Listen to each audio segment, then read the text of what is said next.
Bonjour les runners, bonjour les sportifs, bonjour au petit monde de la course à pied, c'est Seb et je suis ravi de vous retrouver aujourd'hui pour le 58e épisode du podcast À côté de mes pompes.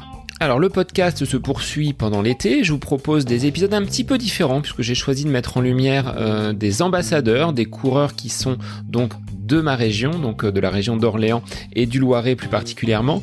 Alors, si vous avez raté des épisodes, si vous avez peut-être un petit peu de temps devant vous, c'est les vacances, c'est l'occasion peut-être de rattraper votre retard et de partager les épisodes autour de vous. Je vous rappelle, les réseaux sont là pour cela, que ce soit donc Instagram, Facebook, @ côté de mes pompes, un petit message, une petite story, vous verrez, ça me fera énormément plaisir et puis c'est un moyen de toujours partager le podcast autour de vous. N'hésitez pas, si vous êtes équipé d'outils Apple, de me laisser un petit commentaire 5 étoiles pour faire remonter le podcast dans les classements. Donc ça, c'est le petit côté technique que je vous rappelle chaque semaine. Alors, aujourd'hui, mon invité du jour s'appelle Michael Jaunet. C'est un coureur donc qui est basé sur Orléans, qui à 37 ans affiche de très belles performances, que ce soit sur la route mais également sur la piste. Michael est spécialisé donc dans le marathon avec un chrono aux alentours des 2h30 et il est vraiment un passionné au point que pendant cette période un petit peu sans compétition, il s'est inspiré d'un ancien invité en la personne de Faustin Guigon qui avec mes 10 frères avait réalisé sur la piste de Dugny la séance Zatopek. Donc Michael s'en est inspiré et a lui aussi réalisé une séance de ce type qui consiste à parcourir 100 tours sur une piste avec un tour à allure rapide et un tour à allure plus lente. Michael est avant tout un compétiteur, il a participé également au Marathon des Sables avec une préparation, vous allez le voir, un petit peu spéciale puisque n'ayant pas de sable sur Orléans, il a tout simplement réalisé sa préparation à 80% dans son garage sur un tapis de course. Donc comme quoi c'est possible et il affiche en plus de très très belles performances. Alors moi je vous en dis pas plus, je vous laisse avec Michael Jaunet, un coureur du Loiret spécialisé dans le marathon et qui a parcouru le Marathon des Sables. Belle écoute à vous. Bonjour Michael, merci d'être l'invité du podcast À côté de mes pompes aujourd'hui pour un épisode consacré encore à un ambassadeur du magasin Running Conseil Orléans. Mais au-delà d'être ambassadeur de ce magasin, tu es un coureur passionné avec de très jolis chronos et puis une expérience sur le Marathon des Sables dont nous allons pouvoir parler. Mais avant cela, je vais te laisser te présenter façon état civil et puis on verra un petit peu quel a été ton parcours sportif jusqu'à aujourd'hui. Ouais, salut Sébastien. Donc moi c'est Michael Jaunet, j'ai 37 ans, je suis marié, j'ai 2 enfants, donc une grande fille de 8 ans et un petit dernier qui a eu 17 mois hier. Je suis militaire, sous-officier dans l'armée de terre. Mon épouse est également militaire au sein du service de santé des armées. Je pratique l'athlétisme depuis maintenant un peu plus d'une dizaine d'années. Avant, je faisais du foot. Je suis tombé dans le virus de la course à pied suite à une course que j'ai fait avec mon ancien régiment, où sans réelle préparation, je termine sur le podium, je suis 3e et du coup, je me suis dit pourquoi pas continuer dans ce sport et puis finalement, je suis maintenant drogué comme on le dit à la course à pied. Donc je cours pratiquement tous les jours. Alors avec ton métier, peut-être que le sport fait partie des obligations réglementaires chaque matin, ou est-ce que c'est dans les prérogatives d'un militaire de courir avec les Rangers tous les matins? Ouais, tout à fait. Alors pas avec les Rangers tous les matins, mais à savoir qu'en tant que militaire, le sport ça fait partie de notre métier. Et donc on a un créneau sport tous les matins. On a la chance d'avoir un créneau de pouvoir faire du sport à notre boulot. Donc de 8h à 10h tous les matins, on est en sport. Donc moi, j'y vais pas tous les jours parce que j'ai ma partie spé aussi à gérer, mais j'y vais au moins 2 voire 3 fois par semaine, quoi. Cette carrière professionnelle, c'est quelque chose que tu affectionnais depuis ta tendre enfance ou c'est une perspective que tu as envisagée un petit peu plus tard? En fait, j'ai fait des études d'hôtellerie-restauration, donc où j'ai obtenu un bac pro hôtellerie-restauration. Suite à cela, je suis parti un peu vadrouiller un peu partout. J'ai travaillé 1 an en Suisse. J'ai fait quelques saisons d'été, notamment à Saint-Tropez. J'ai fait des saisons d'hiver à Courchevel. Et suite à la saison de Courchevel, je me suis blessé au niveau du doigt. Et donc, je me suis beaucoup remis en question. Et j'ai eu l'opportunité de rentrer dans l'armée. Je me suis dit pourquoi pas. Je suis quand même assez sportif. Voilà. Et puis je me suis lancé. Donc, je me suis engagé en 2006. 2006 en tant que cuisinier. Finalement, je suis resté en tant que cuisinier. 2006, 2009, j'ai fait l'école des sous-officiers. Et maintenant, je gère un organisme de restauration voilà, au niveau de l'armée de terre. Et voilà, je suis très satisfait de mon métier. Et je suis content. Alors par rapport au sport, Michael, quels ont été tes premiers pas avant la course à pied, vu que tu disais avoir pris le virus à la suite d'une course et que tu as pratiqué d'autres sports auparavant. Quels ont été ces sports et comment tu les as menés jusqu'à ce que tu bascules dans la course à pied? Ouais, tout à fait. Alors moi, j'ai commencé par le foot depuis ma tendre enfance. Hein. J'ai fait du foot. J'étais licencié dans un club à Rennes parce que je suis né à Saint-Malo. Donc j'ai commencé le foot à Rennes. J'ai commencé en poussin, il me semble, et jusqu'à 17 ans. Donc j'ai fait du foot. Voilà, j'ai commencé là-dedans. Donc ce qui m'a permis, je pense aussi de développer un minimum mon cardio. Et c'est pourquoi maintenant j'ai fait de belles performances aussi en course à pied. Donc je pense que ça en fait partie d'avoir un passé footeux, on va dire. Alors, est-ce que tu te souviens justement de cette première course dont tu parlais tout à l'heure, ce premier dossard accroché comment voilà, tu as su que tu aurais cette fibre pour la course à pied? Ouais, tout à fait. Je m'y suis mis un peu par hasard finalement à la course à pied parce que j'ai participé avec mon ancien régiment à un trail. Voilà, c'était un trail de 11 km. Mon régiment participait à l'aide à l'organisation, donc il s'occupait de tout ce qui est logistique. Et donc l'organisation nous avait donné quelques dossards. Et donc, je me suis engagé sur le trail de 11 km. Alors, je sais plus si c'était 11 ou 12, enfin bref. Et à ma bonne surprise, sans réelle préparation, je finis troisième donc, sur le podium. Et je me suis dit, pourquoi pas persévérer. Et du coup, je me suis inscrit dans un club. Donc, j'étais au G2A, pour ceux qui connaissent, à Angoulême, un club de niveau national. Voilà. Et puis, j'ai chopé le virus. Et puis, maintenant, je cours pratiquement tous les jours. Alors aujourd'hui, comment tu organises tes entraînements? Est-ce que tu es dans une pratique tournée vers la compétition? Est-ce que ça reste du loisir? Comment, une fois ce virus attrapé, tu as pu mener tes entraînements et ta progression? Ouais, tout à fait. Alors moi, je cours, je suis dans la recherche d'un chrono. Hein. Clairement, je m'entraîne pour toujours faire le meilleur chrono possible. Je suis un coureur assez polyvalent, mais ma distance de prédilection, pardon, c'est le marathon. C'est là où je performe le plus. En 2017, j'ai fait donc mon record sur marathon à La Rochelle, où je fais un chrono de 2h31 51. Et mon but, c'est de faire moins de 2h30, j'espère, en fin d'année sur Paris, sur le marathon de Paris ou le marathon de La Rochelle. Donc ça, c'est l'une des deux courses que tu as, on va dire, coché à ton calendrier pour la Ouais, fin d'année ouais, pour la 2021. fin d'année, voilà. Alors, je pense que le marathon de Paris qui a lieu le 17 octobre, je vais le faire en guise de préparation.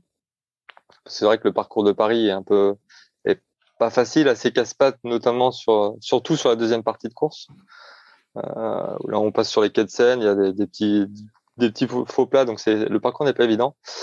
En revanche, sur le marathon de La Rochelle, c'est un marathon qui est hyper plat, donc je pense que je m'orienterai là-dessus pour aller chercher un chrono en dessous de 2h30. Bon, J'espère.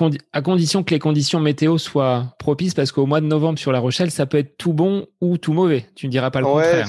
ouais, effectivement, moi, j'ai eu la chance lorsque je l'ai fait en 2017, il faisait un grand soleil, des températures idéales, il faisait 17 degrés, je crois, il n'y avait pas un pet de vent. Mais effectivement, ouais, en fin novembre, on n'est jamais sûr du temps, mais on croise les doigts. Et là, pour un marathon qui se profilerait donc sur l'automne ou sur le début de l'hiver, est-ce que tu es déjà en préparation ou est-ce que c'est encore trop tôt pour toi? Non, c'est encore trop tôt. J'attaquerai, je pense, ma préparation courant début septembre. Voilà. Ça me laissera vraiment trois mois de préparation pour La Rochelle. Je pense que c'est largement suffisant. Et est-ce que tu as besoin de ça pour vraiment courir? Tu dis être un coureur qui cherche justement la performance et les chronos. Est-ce qu'il te faut absolument un objectif pour te donner à 100% à l'entraînement ou est-ce que c'est pas obligatoire? Ah, effectivement, moi, je marche comme ça. Je marche à l'objectif. Si j'ai pas une course en préparation, je suis un peu moins assidu dans l'entraînement. Ça, c'est clair il me faut vraiment un objectif chronométrique pour que je puisse faire un entraînement correct, on va dire. Et comment on bascule d'un trail de 11 kilomètres, qui est une découverte avec un premier dossard, à un chrono de 2h30 et 1 minute, enfin 2h31 sur marathon? Il y a quand même une grande marche là. Ouais, il y a quelques étapes à franchir, effectivement. Donc, j'ai commencé par un trail. Ensuite, j'ai fait un 10 km. Mon premier 10 km, j'ai dû le courir en 34-30, ce qui était déjà un chrono assez honorable, hein. Mon premier semi, j'ai dû le faire en 1h19, je crois que c'était à Rennes. Et ensuite, à chaque course, j'ai réussi à m'améliorer. Je suis passé de 1h19 à 1h16, de 1h16 à 1h13, je crois, sur semi-marathon, 1h12, 1h11, et jusqu'à l'année dernière où j'ai fait 1h10 24, donc au semi d'Orvaux à Nantes. Donc voilà, moi, je fais attention à mon entraînement, je fais un peu plus attention aussi à ce que je mange lorsque je prépare des compétitions. Après, c'est un tout, hein. Si on veut arriver à un chrono, je pense qu'il faut faire attention un peu à tout. Alors surtout en tant que cuisinier, je pense que l'alimentation, ça doit quand même avoir une importance, même si tu aimes peut-être te faire plaisir également, donc il faut pouvoir concilier les deux. Effectivement, ouais, j'aime me faire plaisir, hein, ce qui n'empêche pas, je pense qu'il faut pas non plus se priver totalement. Effectivement, lorsque je suis en compétition, je vais pas manger un burger frites tous les jours, ça c'est clair. En revanche, ce qui ne m'empêche pas le dimanche de me faire le samedi ou le dimanche, en général le week-end, hein, de me faire plaisir avec un hamburger ou une pizza. Voilà, je pense il faut quand même garder des moments où on se fait plaisir, c'est important. Et ce chrono à La Rochelle, Michael, c'est ton meilleur souvenir ou est-ce qu'il y en a eu d'autres qui sont peut-être plus marquants et plus importants à tes yeux? Non, j'en garde. Ouais, je pense que c'est un de mes meilleurs souvenirs. En revanche, mon meilleur souvenir, je pense, c'est mon arrivée au Marathon des Sables. Donc, j'ai eu la chance de participer au Marathon des Sables en 2018, et je pense que c'est un des meilleurs souvenirs en course à pied que j'ai pu avoir. Alors comment on s'inscrit pour un marathon des sables? C'est venu spontanément, tu t'es dit, tiens, il y a un reportage qui passe, il y a une inscription qui se balade sur les réseaux, je vais faire le marathon des sables, ou est-ce que c'est un projet peut-être un petit peu plus global au sein peut-être de ton activité professionnelle ou avec des amis? Alors effectivement, le Marathon des Sables, c'est pas venu comme ça. J'aurais jamais pensé de moi-même. En fait, c'est un collègue de boulot, tout simplement, qui est toujours un assidu du Marathon des Sables. Il a participé à 5 éditions, et je cours assez souvent avec lui au travail, et qui m'a dit, bah, pourquoi pas te lancer sur le Marathon des Sables. Je dis, bah, écoute, pourquoi pas. Et finalement, on est parti comme ça. Et je me suis pris au jeu, voilà. Et il a été de très bons conseils parce que finalement, je n'en sors pas trop mal à l'arrivée. Alors, comment on se prépare pour un marathon des sables dans une région où on peut pas dire qu'il y ait beaucoup de plages et de sable à disposition? Effectivement. Alors moi, je pense pas être de très bons conseils sur ma préparation, dans le sens où ma préparation, je l'ai fait quasi exclusivement, on va dire à 80%, sur tapis de course. J'ai couru globalement sur mon tapis de course dans mon garage. Pourquoi? Parce que j'ai mon épouse qui est infirmière militaire. Et lorsque j'ai préparé le marathon des sables, elle était en OPEX, ce qu'on appelle en opération extérieure. Donc, elle était partie à l'étranger. Et du coup, à cette époque-là, j'avais ma fille. Et du coup, voilà, je me suis préparé essentiellement mes entraînements sur tapis de course dans mon garage. Donc, pas facile quand le sable est arrivé. Est-ce que ça a été des sensations complètement différentes auxquelles tu t'imaginais? Qu'est-ce qui t'a surpris sur le terrain de jeu qui est le marathon des sables avec peut-être beaucoup justement de dunes, des pistes et puis la chaleur surtout qui doit être très, très, très, très, très pesante et peut-être qu'il faut un temps pour s'acclimater. Comment tu as appréhendé ces conditions météo? Alors effectivement, sur le marathon des sables, donc c'est une course qui se déroule sur 6 jours avec plusieurs étapes. Les 3 premières étapes en général, elles font entre 30 et 40 kilomètres. On a une grosse étape qui fait environ 80 kilomètres. Le lendemain, on a un day off, donc on ne court pas, et on termine par un marathon. La première étape que j'ai courue, donc qui faisait 34 kilomètres, il me semble, j'ai eu du mal à m'acclimater. Alors, je suis quelqu'un qui supporte quand même plutôt bien la chaleur. En revanche, le sable, j'ai vraiment eu du mal parce que j'ai pas du tout couru dans le sable. Et là-dessus, ouais, j'ai eu du mal à m'adapter. D'autant plus sur la deuxième étape où les 20 premiers kilomètres de la deuxième étape, c'était que du sable. Et là, ouais, j'ai vraiment, vraiment ramassé. J'ai eu du mal. Donc, on a fait 20 kilomètres dans les dunes en deuxième étape. Et à l'issue de ces 20 kilomètres, il en restait 13. Et on a monté un djebel de 250 mètres. Donc là, j'étais rôti en compote avec 250 mètres de dénivelé, je crois, positif, négatif. Donc ouais, la deuxième étape a été dure. Et finalement, au bout de la deuxième étape, eh ben, le corps s'est habitué. Euh, j'ai trouvé une petite astuce lorsqu'on rentrait le soir au bivouac, donc à l'issue de la deuxième étape. Euh, j'ai pris une bouteille d'eau. En fait, je me suis massé les mollets parce que j'avais les mollets en feu. Et je l'ai fait en fait tout le temps. À chaque arrivée d'étape, je me massais les mollets, je me massais un peu partout et je pense que ça m'a aidé. Ces petites astuces comme ça qu'on trouve qu'on rentre au bivouac avec les copains. Alors, vous étiez limité peut-être en eau parce que en plein milieu du désert, ça doit pas être facile de trouver un ravitaillement comme sur une course qu'on pourrait trouver dans notre pays. Euh, qu'est-ce qu'il y a dans ton sac quand tu pars pour une étape et quel est le poids de ce sac d'ailleurs qui est spécifique, je pense, au marathon des sables? Alors effectivement, il y a un poids minimum et maximum. Alors je crois que le poids minimum c'était 6,5 kg et le poids maximum 15 kilos, je crois. Moi j'avais un poids qui faisait 6,6 kg, donc vraiment le plus bas possible parce que je cherchais quand même la performance. Dans ce sac, il y a donc déjà du matériel obligatoire qui est imposé par l'organisation. On a tous nos repas, donc ce sont des repas lyophilisés. On a un minimum d'imposé par l'organisation de 2000 calories jour. Moi, pour ma part, mon poids en nourriture, je crois que c'était 4,5 kg. Voilà, j'avais 4,5 kg de nourriture et environ 2 kilos du matériel obligatoire, des vêtements de rechange et de tout ce qu'on pourrait avoir besoin pour cette course. Donc chaque soir, nouveau bivouac, mais en tant que militaire, le fait d'être en campement avec peut-être des aliments lyophilisés ou c'est des choses que tu as peut-être l'habitude, donc ça t'a peut-être pas dérangé tant que ça? Effectivement, ouais, j'ai eu l'habitude, lorsque j'ai fait des sorties terrain avec mon travail, de manger en ration. Donc, c'était pas des rations lyophilisées, mais effectivement, ouais, j'ai eu l'habitude. Et à savoir qu'aussi, on a testé tous nos repas avant la course. Donc, avec mon collègue là, on a fait un testing de tous les repas. C'est vrai que dans les repas, donc tout est lyophilisé, c'est à réchauffer avec de l'eau. Et il y a de très bons plats, hein. Il y a des compotes, il y a des mousses au chocolat, il y a des mueslis. Enfin, c'est vraiment un panel extraordinaire. Et donc là, quand on est en bivouac, on est tous ensemble. Et là, c'est peut-être le moment le plus sympathique. C'est-à-dire que tout le monde se retrouve le soir après une belle étape, des moments de partage, je pense que tu as vécu et dont tu te souviens encore. Ouais, effectivement, alors nous, on était la tente 68.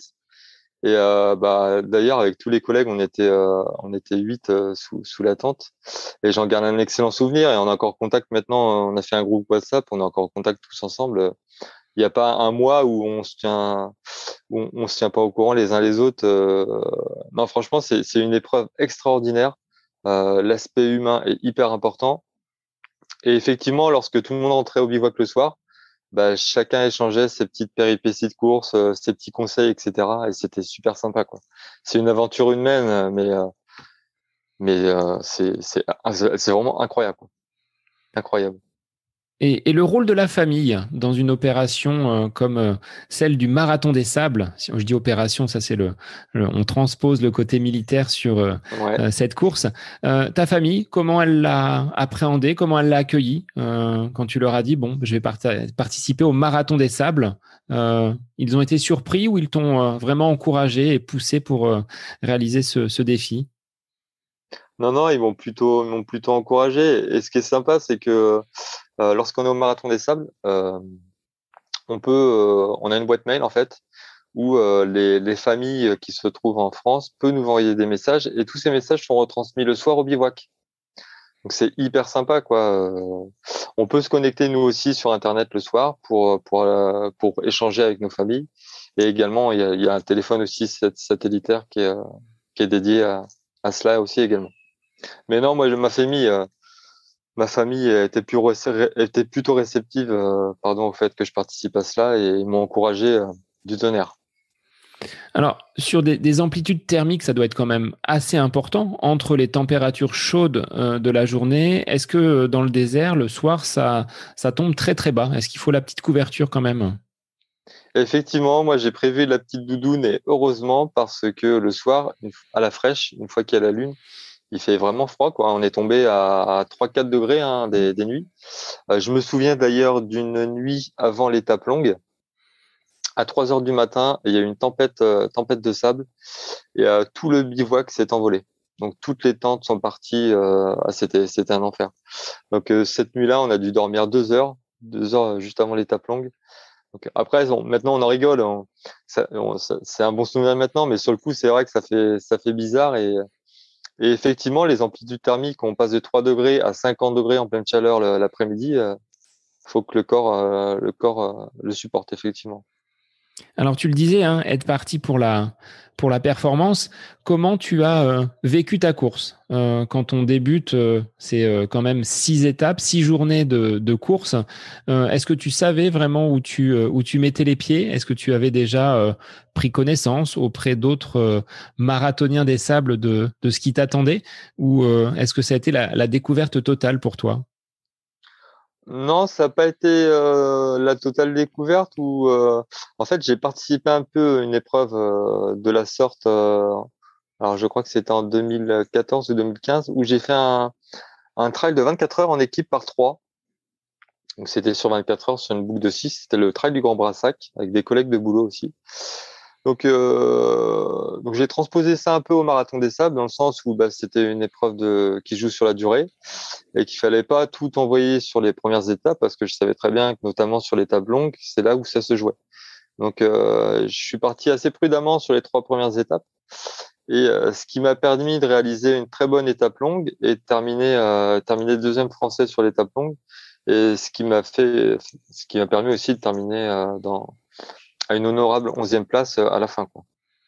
Alors, comment on se repère dans le désert? Vous êtes équipé, vous avez une boussole, vous avez une montre, les parcours sont peut-être fléchés, identifiés. Comment l'organisation vous facilite le travail pour naviguer dans ces dunes et sur ces pistes?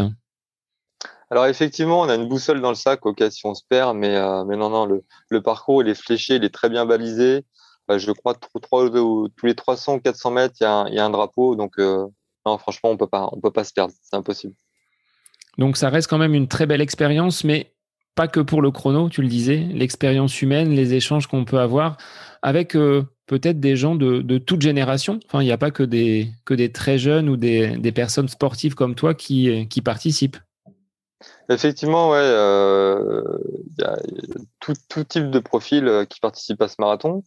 Il y en a qui viennent simplement pour le terminer. Il y en a qui cherchent la performance. Il y en a qui veulent faire le défi de leur vie, on va dire, hein. Je me souviens d'une petite anecdote où sur l'étape longue, donc il y avait, je crois, que c'était la barrière horaire à 35 heures. Donc, il y a donc un concurrent anglais, je crois, donc qui arrivait le dernier. Et en fait, c'est une tradition au Marathon des Sables. Le dernier, il est accueilli par l'ensemble du bivouac. Donc ça, je regarde un super souvenir parce que c'était extraordinaire. Cette personne-là avait environ, je sais plus, elle avait 65 ou 66 ans. Elle était au bout d'elle-même. Elle passait la ligne d'arrivée. Il y avait tout le bivouac qui était là pour l'applaudir, du premier au dernier. J'ai trouvé ça exceptionnel, comme une ambiance de folie qu'on voit nulle part ailleurs. Alors, est-ce qu'il y a d'autres courses qui, comme celle-ci, le Marathon des Sables, en dehors de ce chrono de 2h30 que tu veux casser sur marathon, est-ce qu'il y a d'autres compétitions qui te font envie et qui t'emmèneraient peut-être un peu plus loin que le désert marocain? Non, en termes de trail, pour l'instant, non, il n'y a pas de course qui me fait euh, rêver plus que ça. Après, en marathon, ouais, j'aimerais bien faire le marathon de New York parce que ça reste mythique. Les marathons de Londres, voilà. Je pense que je peux encore performer sur la route, notamment sur le marathon. Donc, tant que je peux le faire et que je peux aller chercher un chrono, je resterai sur la route maintenant. Parce qu'à Et savoir, lorsqu'on fait un marathon des sables, on perd énormément de vitesse et j'ai bien mis 6 mois à pouvoir recourir et faire des chronos relativement corrects sur route. Je suis sorti assez fatigué, assez cassé de ce marathon quand même.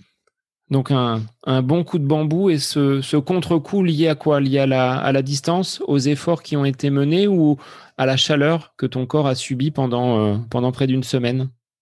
Ouais, je pensais surtout à l'effort, le fait de courir dans le sable, voilà. Quand tu passes du sable à la route, forcément, t'as pas la même foulée. Donc à reprendre un peu de vitesse, j'ai vraiment eu du mal. J'ai mis au moins 1 mois et demi, 2 mois vraiment à récupérer de ce marathon des sables. Et lorsque je me suis remis à courir sur route, ouais, j'avais l'impression de pas avancer, quoi.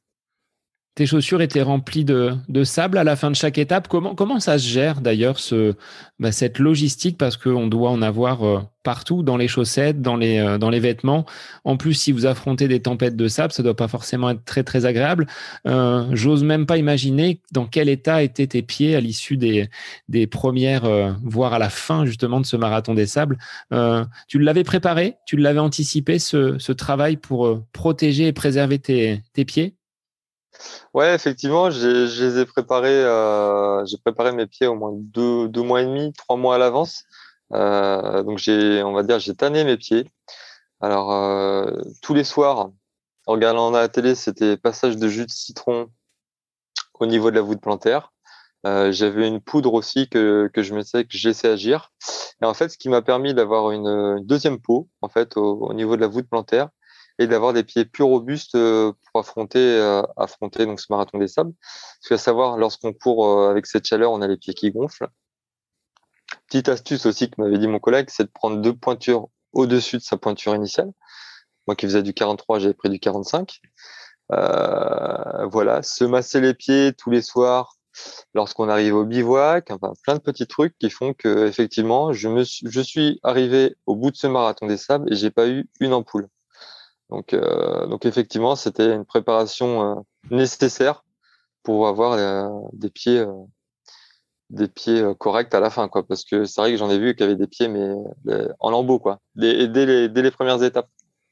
Donc c'est un gros travail de préparation qui est aussi important que la condition physique. Et quel type de chaussures on prend? Parce que est-ce que c'est du trail? Est-ce que c'est des chaussures plutôt légères pour pas qu'elles pèsent trop au fil des kilomètres et des étapes? Tu avais opté pour quel type de chaussures et quelle marque peut-être si on peut la citer?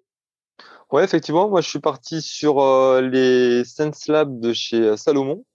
Donc chaussures relativement légères, avec pas trop de semelles, avec pas mal d'accroches.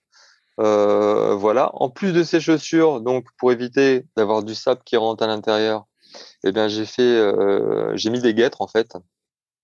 Alors pareil, euh, là petite anecdote également, les guêtres en fait normalement elles se mettent donc sur la chaussure avec un scratch. Donc moi, on m'avait conseillé de les coller. Donc je les ai collés à la colle néoprène.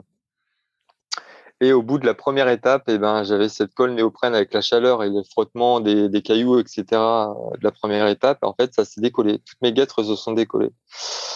J'ai eu de la chance. Enfin, j'avais gardé un petit tube de colle dans mon sac pour recoller mes guêtres, mes scratchs sur mes chaussures le soir.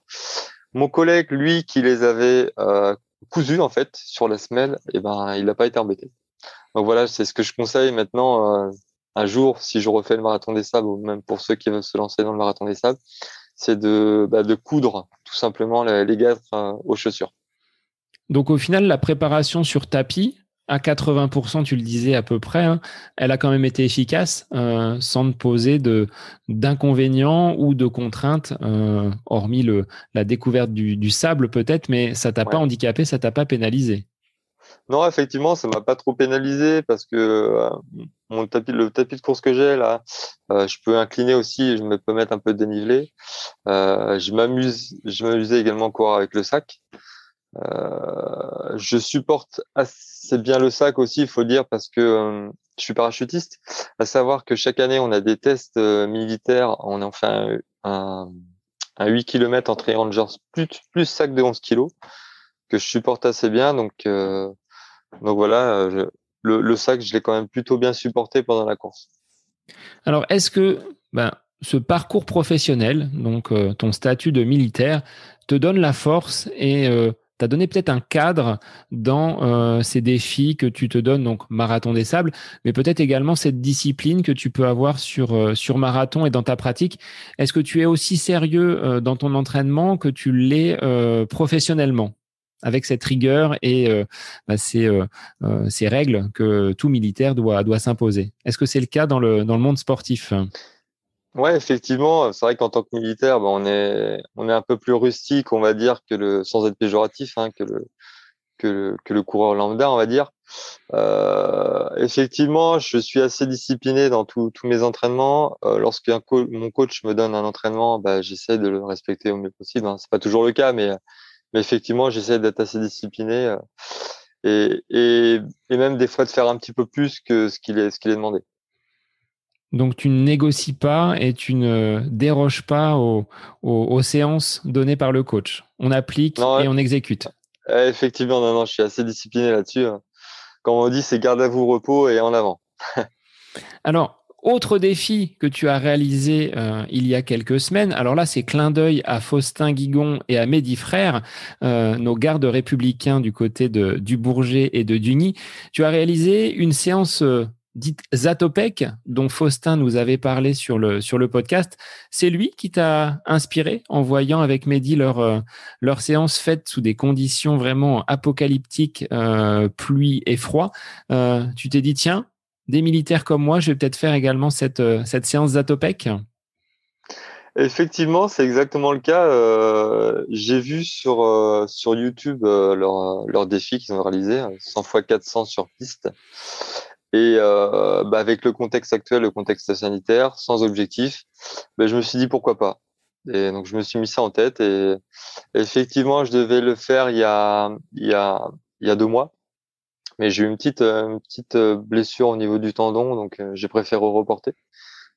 Et donc je l'ai fait il y a 15 jours. 15 jours, j'ai fait mes 100 x 400 sur piste. J'ai eu la chance d'avoir quelques collègues, amis, athlètes donc, qui sont venus courir avec moi, notamment un qui a couru avec moi du début à la fin.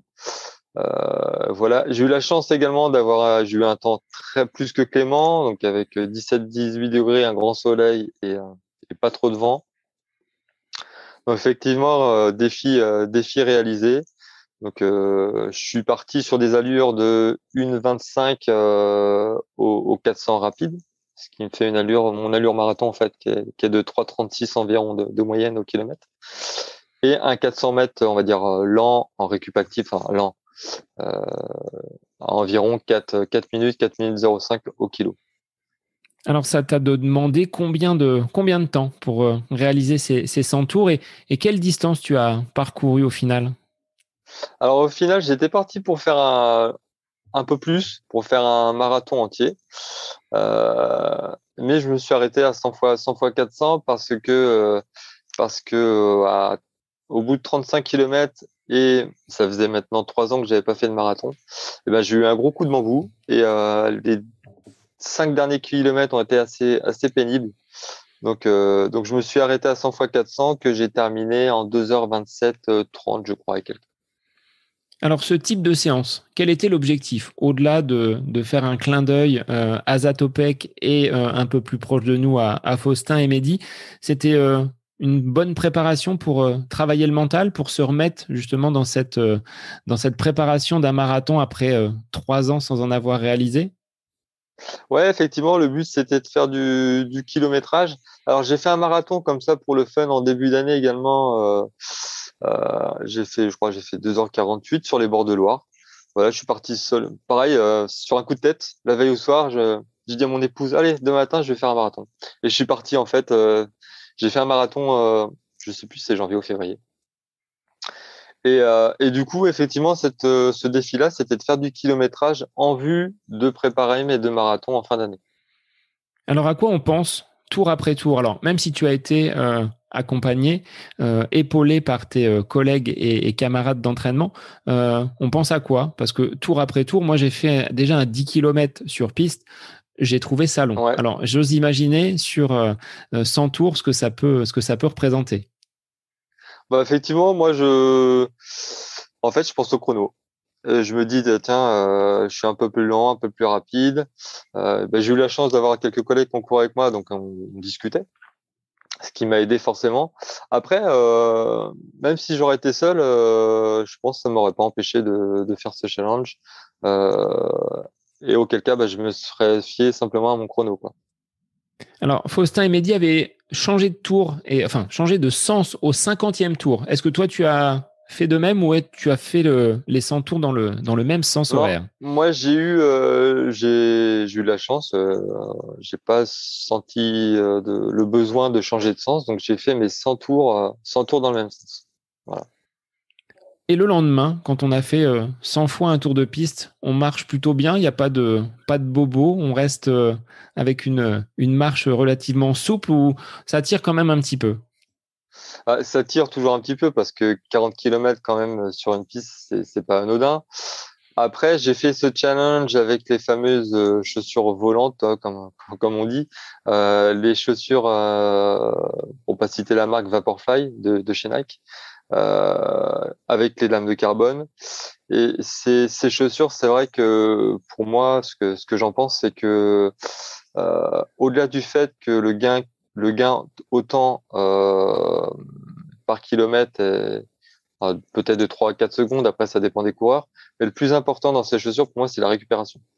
Le lendemain, on peut pas enchaîner et de refaire une séance de VMA, mais 3 voire 4 jours après, on peut recourir normalement.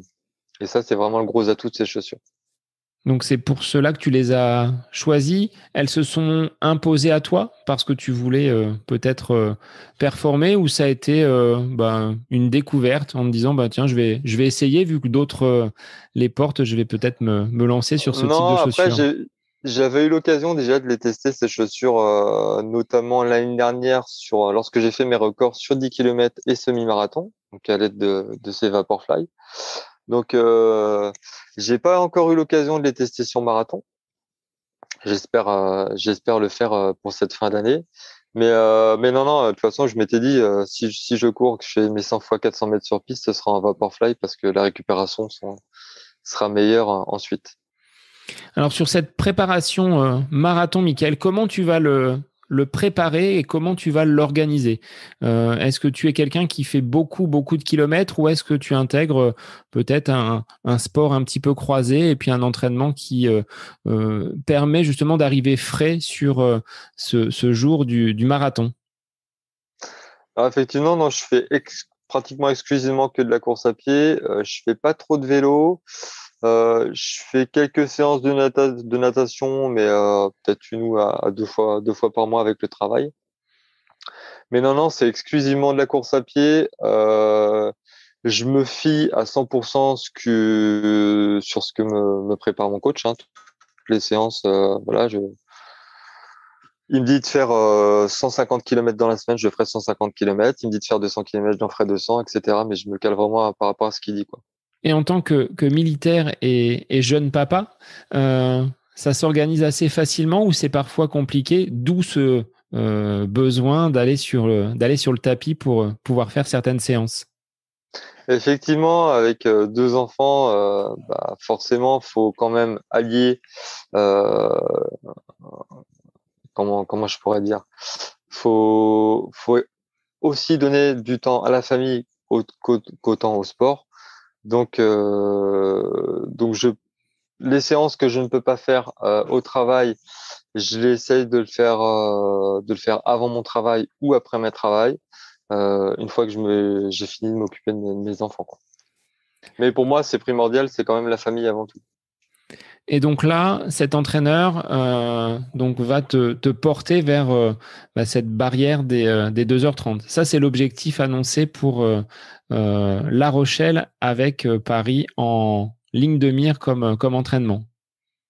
Ouais, effectivement, j'ai bon espoir parce que je pense qu'avec un chrono de 1h10 24 sur ce mi-marathon, j'ai quand même bon espoir de faire moins 2h30. Après, comme on dit sur marathon, tant qu'on n'a pas franchi la ligne d'arrivée, voilà, on sait pas. Ça reste quand même une discipline qui est à part entière. Euh, Après, je me dis que un objectif, un chrono, c'est 80% pour moi, hein, 80% d'entraînement, 10% de chance, 10% de talent. Donc, je me dis, si tu fais une grosse préparation, forcément, comme on dit, entraînement difficile, guerre facile. Donc, plus l'entraînement sera difficile et meilleur sera le chrono, je pense. Donc ça, c'est ta philosophie. Effectivement, ouais. On se fait du mal à l'entraînement pour que la course finalement soit beaucoup plus simple avec peut-être cette connaissance que tu as maintenant de la distance, hein. Tu disais que c'était ta distance de prédilection, ce marathon.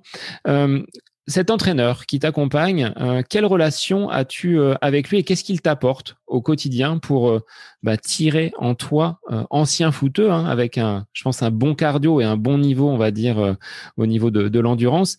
Qu'est-ce qu'il peut faire ressortir chez toi pour te porter vers ces très jolis chronos? Effectivement, mon coach, Nicolas Daudet, qui est entraîneur athlète, c'est une relation de confiance qu'on a tous les deux, hein. On s'est au téléphone pratiquement tous les jours, que ce soit par WhatsApp, par appel téléphonique, par message. Il m'apporte un cadre déjà, parce que c'est vrai que je suis quelqu'un de nature à toujours en faire un petit peu plus.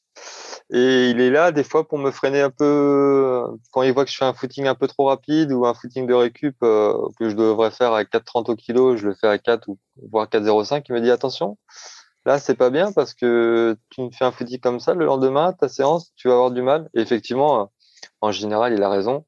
Et voilà, donc il permet aussi de me cadrer, de me rassurer aussi sur des séances où je fais pas les chronos forcément qu'il demande. Et voilà, après c'est une relation de confiance avant tout. Est-ce qu'on peut rater une séance sans pour autant mettre en péril l'intégralité de son plan marathon? Est-ce que ça t'est déjà arrivé? Tu le sous-entends là sur des chronos qui n'auraient pas été réalisés sur peut-être du fractionné.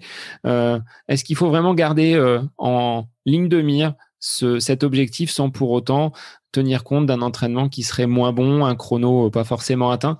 Est-ce que tu partages cet avis? Effectivement, c'est pas parce qu'on rate une séance que forcément la prépa elle est gâchée, hein. Qui plus est sur marathon où l'entraînement il se fait sur 2 voire 3 mois. Forcément, c'est pas parce qu'on rate une séance. Ça peut arriver des jours où on est un peu plus fatigué que les autres, une journée de travail qui est un peu plus chargée, les enfants, c'est pas toujours évident. Donc forcément, il y a des séances qui ne passent pas comme on le souhaiterait. Maintenant, ça n'empêche pas que faut rester focus sur l'objectif et rester concentré. Comment tu abordes ces compétitions? Tu es plutôt d'une nature sereine ou est-ce que la nuit qui précède, tu as du mal à trouver le sommeil? Non, je suis quelqu'un d'assez serein. La veille de course, après un repas assez léger, je dors relativement bien. Je suis pas trop stressé sur la ligne de départ. Non, non, il y a pas de stress particulier. Je reste quand même concentré sur mon objectif et en général, ça se passe plutôt bien. Est-ce que tu pensais, quand tu as réalisé cette toute première course avec ton régiment, pouvoir atteindre de tels chronos? Est-ce que c'était quelque chose d'envisageable pour toi? Et est-ce que tu t'es surpris même au regard de certains chronos et de certaines courses que tu as pu peut-être gagner et réaliser? Ouais, effectivement, je me surprends encore, hein. Je pense qu'il faut pas se fixer de limite. Je pense que l'entraînement, c'est très important, que si on est rigoureux sur l'entraînement, eh ben forcément, la course se passera au mieux possible.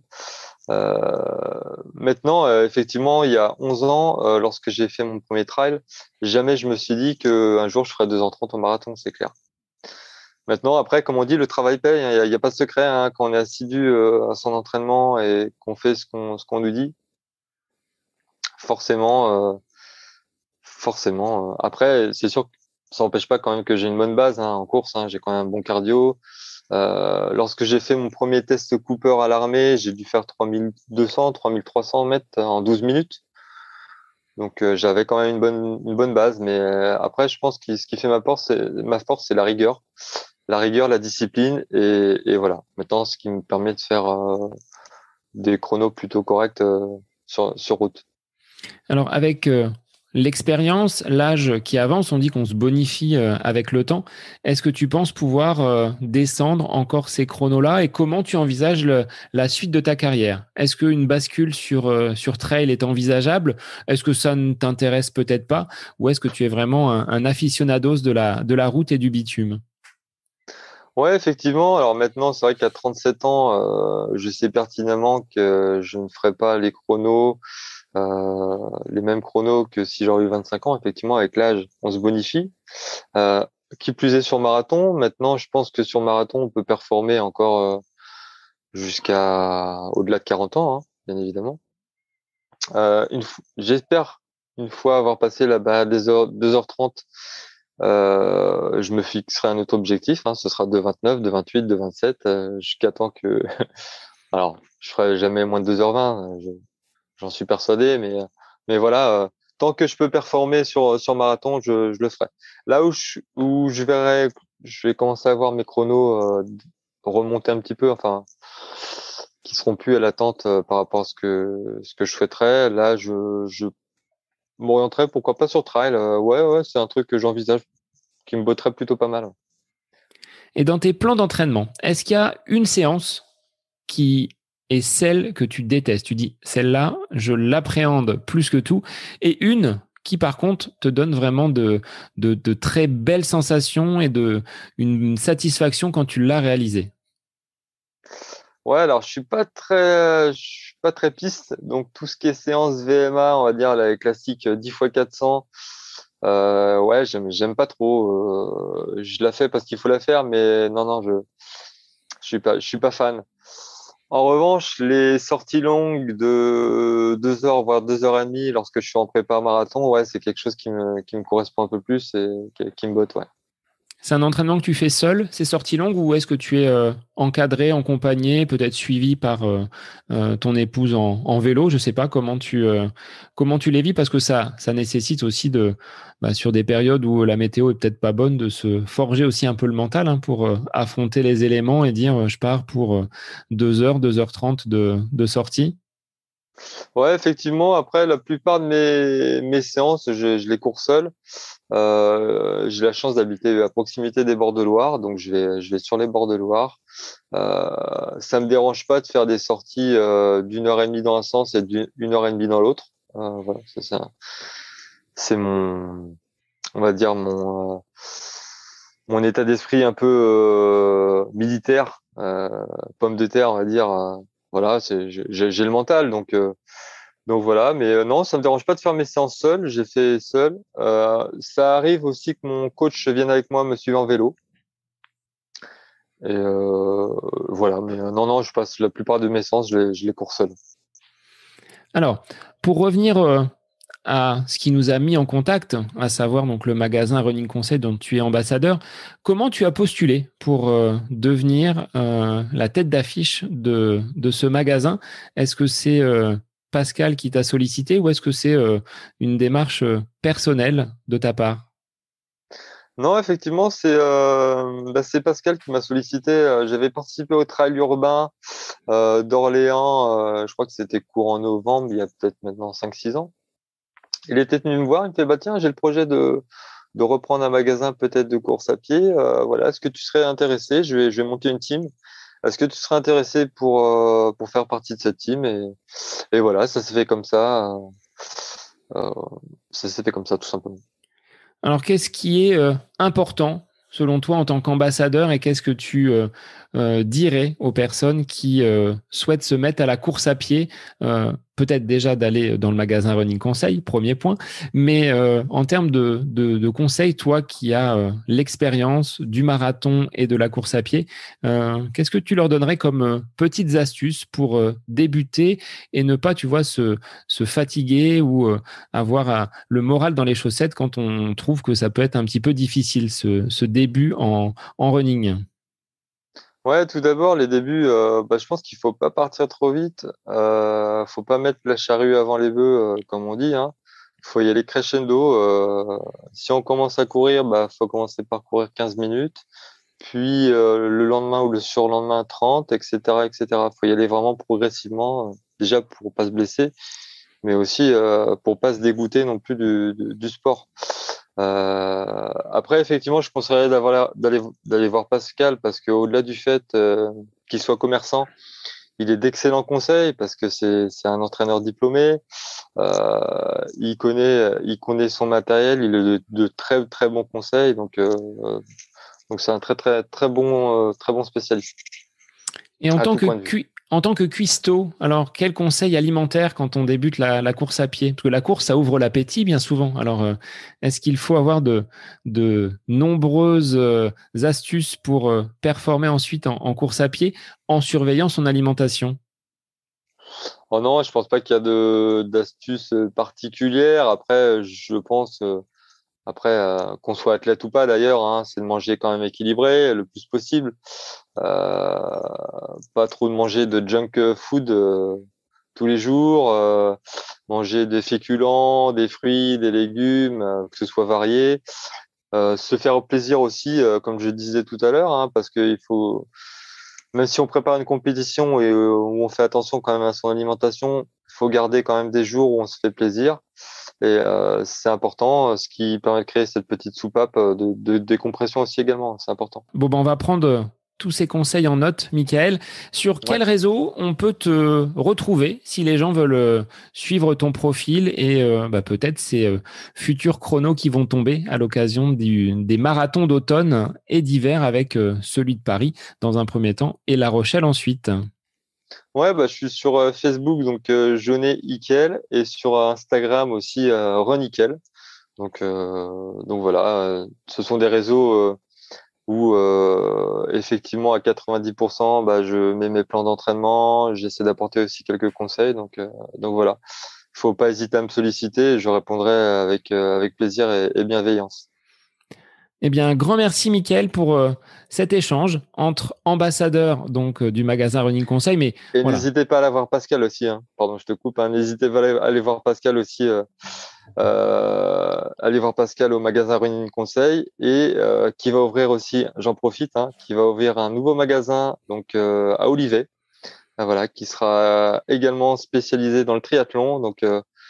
Je lui souhaite plein de bonnes choses parce qu'il le mérite et comme on dit, le travail paye et c'est une bonne chose. bon, le message est passé. Moi, Michael, je te remercie pour cet échange et moi, je te souhaite bon courage pour cette future préparation et tes objectifs qui, je l'espère, seront dépassés puisque tu dis que tu en fais toujours plus. Donc là, tu iras peut-être plus loin que simplement passer sous la barre des 2h30 sur marathon. Écoute, merci beaucoup. C'était hyper sympa et puis longue vie à côté de mes pompes. J'espère que ça va perdurer le plus possible pour toi.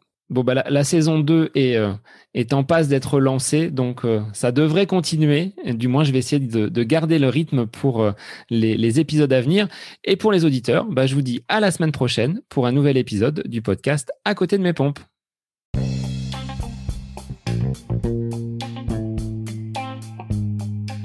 J'espère que cet épisode avec invité vous aura plu. Je vous remercie infiniment de votre écoute. Pour faire remonter le podcast dans les classements, je vous invite à laisser une petite évaluation sur Apple Podcast, 5 étoiles, un petit commentaire, ça me fera énormément plaisir et vous permettrez au podcast d'être remonté, diffusé, déployé sur ces différentes plateformes de façon plus importante encore qu'il n'est actuellement. Et puis je vous invite à me retrouver sur les différents réseaux, Facebook, Instagram. Laissez votre petit message, votre commentaire, ça me fait plaisir d'échanger avec vous. Si vous avez des questions, si vous voulez échanger sur quelconque sujet en lien avec la course à pied, mais pas que, parce que le sport c'est une philosophie de vie et c'est une passion qui nous anime de façon commune, donc n'hésitez pas à venir échanger avec moi. Sur ce, je vous souhaite une bonne fin de semaine, un bon week-end et je vous dis à la semaine prochaine pour un nouvel épisode du podcast À côté de mes pompes.